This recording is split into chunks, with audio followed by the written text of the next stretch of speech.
People always ask about my morning routine, so I thought I'd make a whole Best video way to on walk it. that So this in what I is by do getting every some day natural from sunlight in your 3 eyes for at Right? least 5 Workout minutes. from 7 First thing in the to morning, 8. obviously, don't get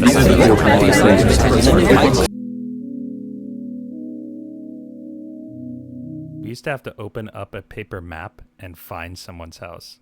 We used to have to whip out an old dusty map and endlessly hope that we make the correct assumptions in our turns in our streets. Once we found a route, we just continued down that puppy till the cows came home. We didn't have the data to even know if it was a better way to travel. Now, thanks to the modernization of technology, we can now find an optimal route and we can save time and money to guide us to the same destination due to optimization. We have seamlessly integrated optimization into our lives. From the algorithms that optimize our music playlists to grocery delivery apps that calculate the most efficient drop-off routes, we constantly rely on automated optimization to save our most valuable asset, which is time. Optimization has been pivotal in saving lives. Hospitals quite literally save lives by essentially optimizing the time that they have with the resources that they're provided. So why does it feel wrong? It's because optimization has continued way past the point than it really ever should have. It seeped into areas of our lives that it never really deserved to belong in. We figure that we can potentially extrapolate this same sentiment of optimization towards ourselves in our own lives, in our bodies, in our routines, and in our habits. From companies, personal health, gaming, friendships, careers, and dating, optimization has been a necessity for ensuring growth and maximizing our time. But are we even maximizing our time by optimizing? It's no wonder that optimization seems like a decent solution to obtain control in our lives.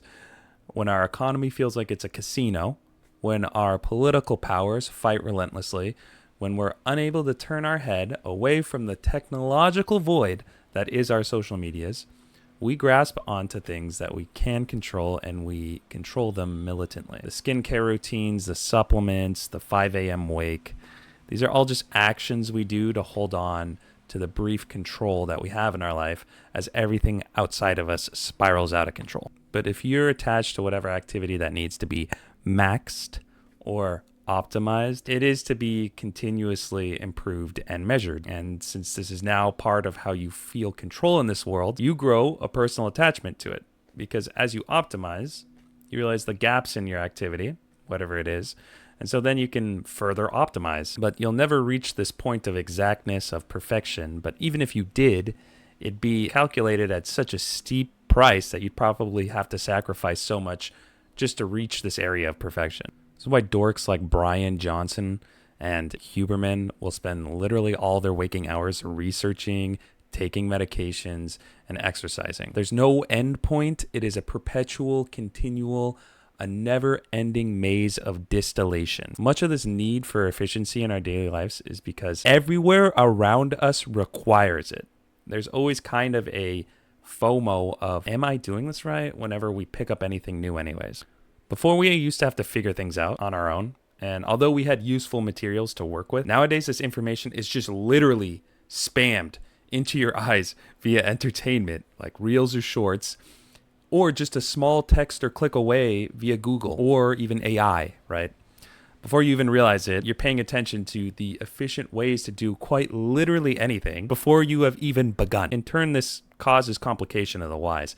If every discipline we choose, leisure, relationships, workouts, careers, you name it, it has this caveat of doing it better. Well, now we can pinpoint exactly where we can improve and change. But a distinction that we should make is that we're humans.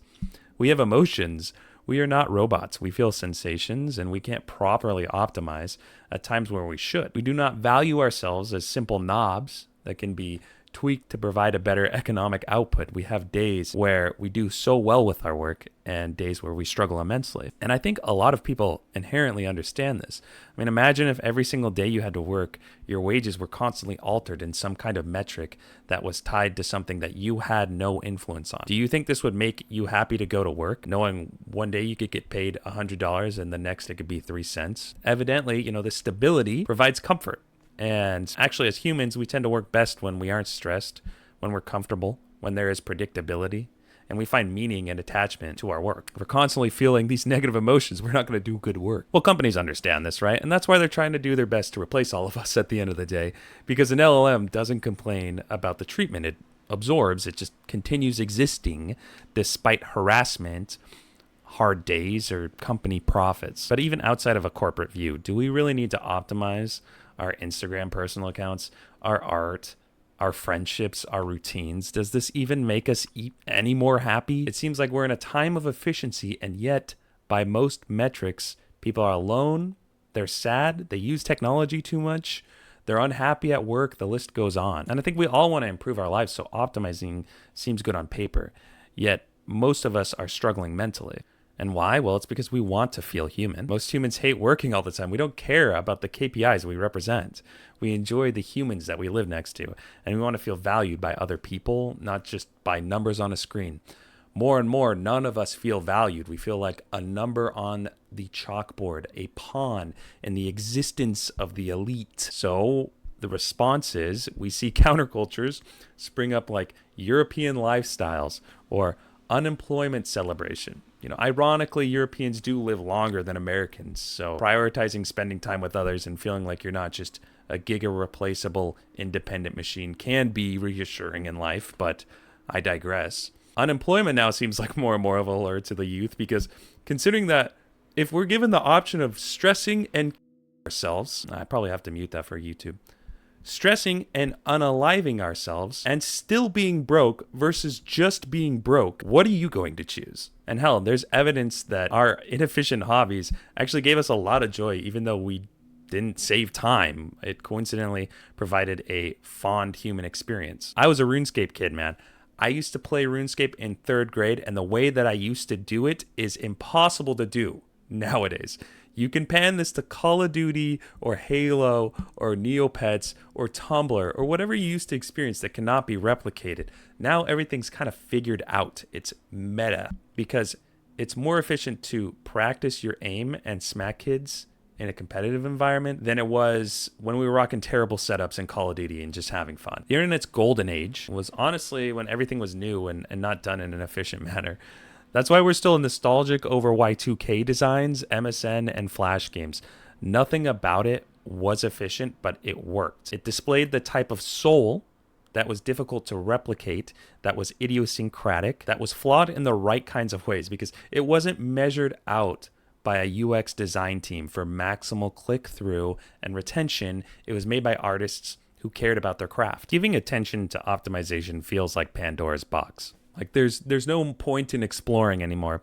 There's a guide written on how to run through something as fast as possible.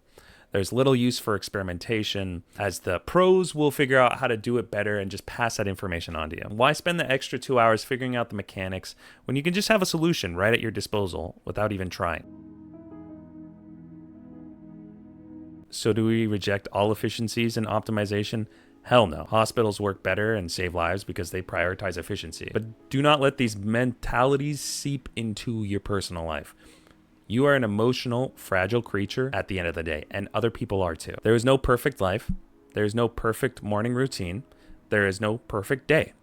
You will wake up someday having to mourn the death of loved ones. Are you going to hate yourself for not getting morning sunlight 10 minutes after you wake because you slept in a little bit more thinking about how your mother died 2 weeks ago? Would you dislike yourself if you couldn't do your skincare routine because you got in a car crash? We're all feeling like trash because we can't just accept ourselves anyways. It's just a constant barrage of self-improvement. Instead of embracing our flaws, we never feel like it's good enough in pretty much every aspect of our existence. And truthfully, there's value in understanding your flaws and not immediately trying to eliminate them from your life. So honestly, I think we just all need to find areas in which efficiency matters less to you in this life, and it will probably make you a lot happier. A good example is books. Books are extremely inefficient. You can go to ChatGPT and summarize Huckleberry Finn, but it's not the same experience as just reading the book. You do not feel the same accomplishment from obtaining the summary's knowledge as you do just reading the book. And now you can go generate an entire album via Suni AI. Does this give you the same accomplishment as writing,